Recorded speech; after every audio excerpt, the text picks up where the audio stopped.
Pajak itu ibarat mantan, kalau nggak diselesain bisa terus menghantui. Dan pemerintah kita suka ngajak balikan lewat tax amnesty. Tapi apa harus terus begitu? Halo guys, balik lagi kita bahas bincang pajak bersama Mirza. Nah, kali ini kita mau bahas sedikit tentang tax amnesty jilid ketiga. Nah, jadi yang perlu kita pahami bersama bahwa tax amnesty itu di Indonesia nggak cuma 2 kali, ternyata udah sering guys. Pertama, tax amnesty itu dari tahun 1964, itu di era Presiden Soekarno. Lalu yang kedua ada di 1984, era Presiden Soeharto. 2008 pada zaman SBY itu bahasanya bukan tax amnesty tapi sunset policy. Teman-teman nanti bisa google ya apa bedanya tax amnesty sama sunset policy gitu. Sama-sama sih mirip-mirip lah, 11-12 kayak Agnes Monica sama Anggun. 2016 barulah kita balik lagi ngomong pakai tax amnesty jilid pertamanya paling fenomenal. 2021 itu malu-malu namanya PPS, program pengungkapan sukarela. Itu adalah tax amnesty jilid kedua. Nah, ini ada beberapa data menarik guys tentang tax amnesty. Data tahun 2016, harta yang diungkap itu sekitar 4.884 triliun. Uang tebusannya adalah 129 triliun. Pesertanya hampir 1 juta wajib pajak. Keren ya? Tapi apakah berhasil secara jangka panjang? Nah, ini dia. Yang dipertanyakan, banyak data masuk tapi belum tentu semuanya digarap.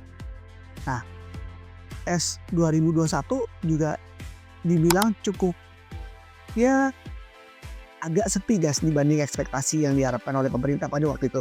Pemerintah berharap banyak, ternyata hasilnya dibilang kurang meledak. Barat kata ada konser NXK tapi penumpangnya di bawah 5.000 pengunjung gitu ya. Tax amnesty jilid ketiga itu perlu apa enggak, sebelumnya kita bahas dulu sih apa sih tax amnesty dan apa masalahnya gitu ya. Jadi kalau teman-teman yang kurang memahami apa itu tax amnesty, sederhananya tax amnesty itu maaf-maafan ya, minal aizin wal faizin gitu kan. Jadi negara udah bilang udah deh kita maaf-maafan, lo dulu suka mungkin lupa bayar pajak, sini akuin harta lo gitu ya, bayar tebusan, damai kita aman. Tapi itu kan kayak hubungan toksik, kita terlalu sering memaafkan, habis itu balik lagi kayak gitu, malah yang ada nanti nggak ada efek jerak gitu kan. Justru yang taat malah mikir, ngapain gue rajin bayar pajak kalau tiap tahun nanti ada tax amnesty gitu kan, loh juga nanti ada tax amnesty lagi gitu kan. Nah, ini dia guys masalahnya yang bilang ini dibilang sebagai moral hazard untuk wajib pajak yang taat gitu kan. Wajib pajak patuh bisa merasa dirugiin guys. Wajib pajak nakal bisa makin pede. Ini yang kita tidak harapkan.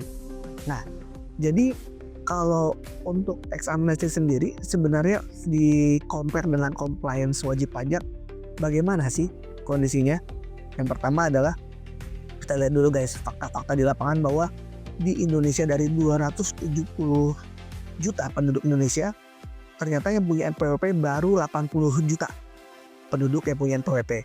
Dari 80 juta penduduk yang punya NPWP itu baru 20 juta yang wajib lapor SPT tahunan.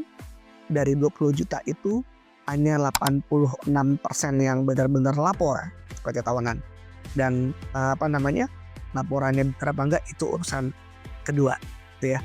Nah, sistemnya seperti apa kok bisa seperti kayak itu, karena banyak juga data-data yang kita belum terkoneksi dengan baik gitu kan.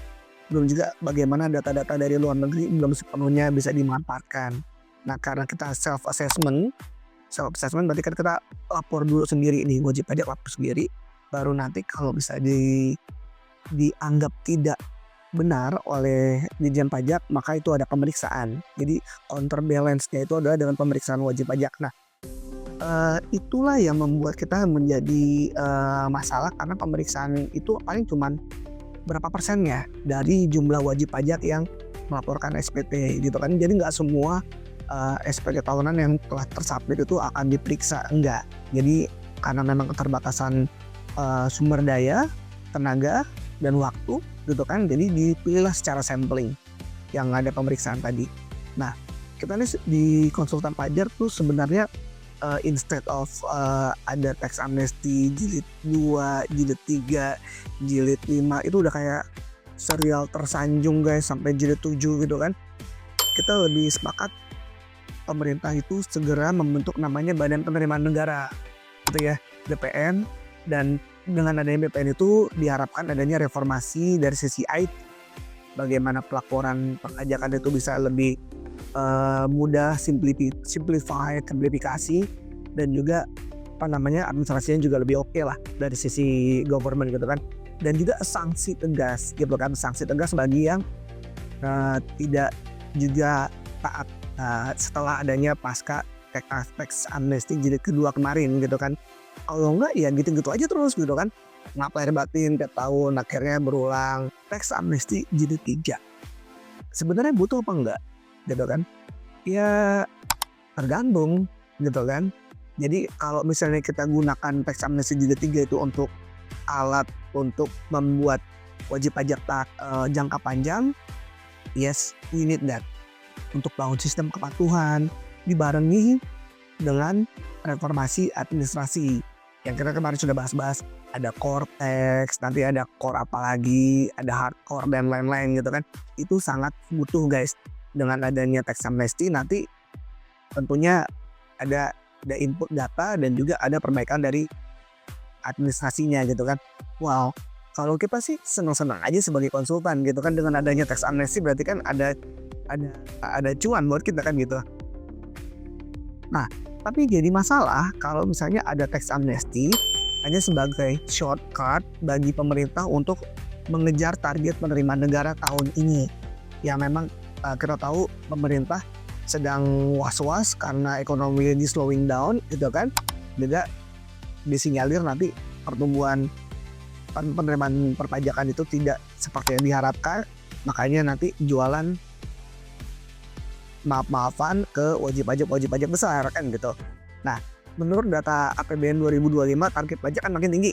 Nah, pemerintah kalau kita lihat nih udah tengah tahun ini sepertinya kayaknya agak berat nih guys untuk tantangan ekonominya di tahun 2025. Jadi agak tergoda untuk shortcut. Shortcutnya itu adalah tax amnesty. Nah, sekali lagi tanpa adanya reformasi perpajakan ini hanya sebagai penunda masalah. Gimana? Setuju apa enggak adanya tax amnesty jilid 3? Komen di bawah. Dan kalau suka dengan video ini, like and subscribe ya kak. Thank you.